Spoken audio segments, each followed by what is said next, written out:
Welcome to the Learning Pines YouTube. We hope this video helps. Hello there, aspiring Pokémon trainer. In this video, I will explain how to play Pokémon White on your Android device. First, you will need an emulator, which is a special application that mimics a Nintendo DS console. Head over to the Google Play Store and search for a reliable DS emulator. Drawstick DS emulator is a highly recommended choice, often costing around $5, but there are free options like RetroArch 2. Make sure your device has at least 2 GB of RAM for smooth performance. Once your emulator is installed, the next step is to find the game itself, which comes in a file called a ROM.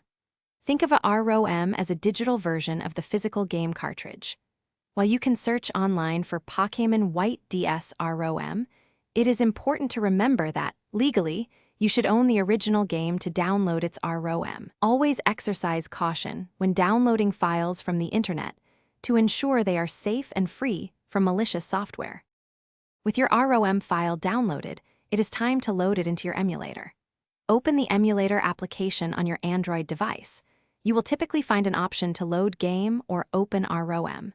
Navigate through your device's storage to the folder where you saved your Pokémon White ROM file, usually in your Downloads folder. Select the file, and the game should begin to load. Take a moment to adjust settings like screen orientation, controls, and audio to your preference for the best gaming experience.